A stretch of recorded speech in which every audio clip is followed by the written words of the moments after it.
Off his assertion last month that Barack Obama doesn't love America, former New York Mayor Rudy Giuliani has another hot take on the president.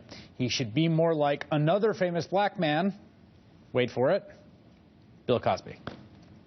70% of the homicides in New York City are committed by African Americans. That there are many extremely understandable reasons for it historically and environmentally. And if an African American president stood up and said, I hate to mention it because of what happened afterwards, the kinds of stuff that Bill Cosby used to say, this is our responsibility. He hates to mention it because of what happened afterwards. And make no mistake, what happened afterwards was the press finally paying attention to public allegations against Bill Cosby, which date back to 2005 and which he has consistently denied. But then last year, with literally dozens of women coming forward with allegations they were drugged and raped by the comedian, allegations that, if true, paint a monstrous picture of predatory behavior, it became impossible to ignore. And as a result, though he's never been charged and has continued to deny all allegations against him, Cosby has experienced a pretty epic fall from grace. What happened before was most of us pretending we'd never heard of the allegations against Bill Cosby, who held himself up as the arbiter of moral probity in the black community.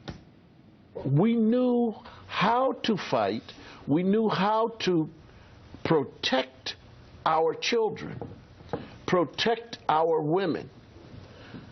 Today, in lower economic areas, some people, not all, some people are not contributing to that protection. And the character correction has not happened. Many times it's the TV set, a BET or videos played. Kids look at it and they admire it. According to Rudy Giuliani, that Bill Cosby, the one who at that point had already been sexual assault, the one who now stands accused of sexual assault as recently as 2008, that's whose example President Obama should follow. I'm joined now by Congressman Jeffries, Democrat from New York, who represents parts of Brooklyn and Queens. Congressman, what do you think of former Mayor Giuliani's suggestion? Well, Chris, good evening. This falls into the category of you can't make this stuff up. I mean, this is another Rudolph Giuliani divorce from reality moment. I just can't really figure out. He's completely lost control. Now, I had the opportunity to survive 8 years of Rudy Giuliani as mayor, and he was widely known for his mean-spiritedness at this point, but this is something very different. This almost requires sort of a clinical intervention in terms of his reference to Bill Cosby, of all people, at this moment. The facts here are important, and clearly Rudolph Giuliani has not paid attention to the facts. Since President Obama first set foot at 1600 Pennsylvania Avenue, he has consistently talked about responsibility within the African-American community, particularly as it relates to black fathers. Black fathers, in some instances, who had not been actively involved in their children's lives. This took place with some degree of regularity.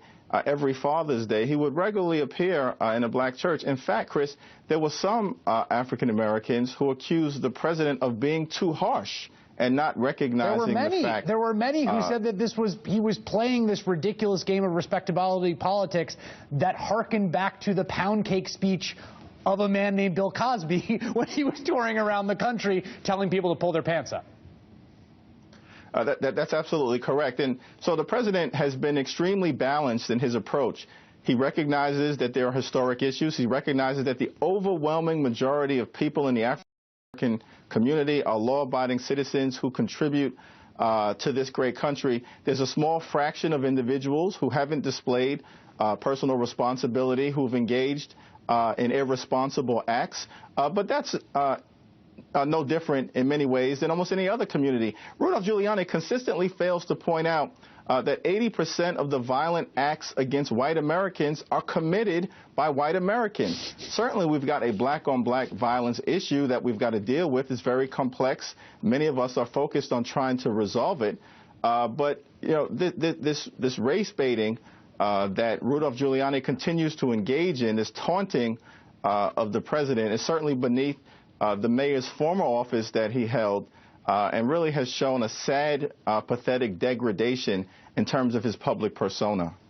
What do you think he's doing? I'm curious about the role that Rudy Giuliani has seemed to carve out for himself in the last 6 months as the kind of scourge of the Black Lives Matter movement, as the person who's on the other side of the protesters that we've been seeing across the country, sort of demanding equality and accountability.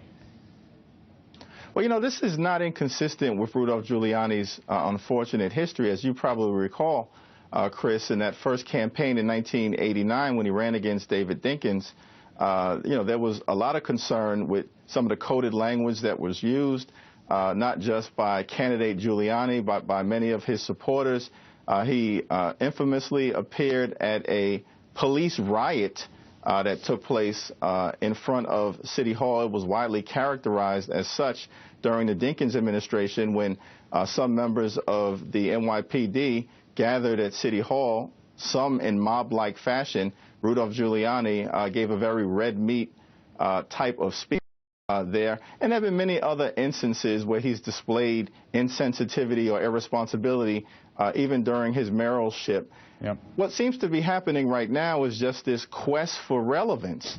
And it really is unfortunate in the manner in which he has communicated over the last few weeks. Congressman Hakeem Jeffries, thank you very much. Thank you.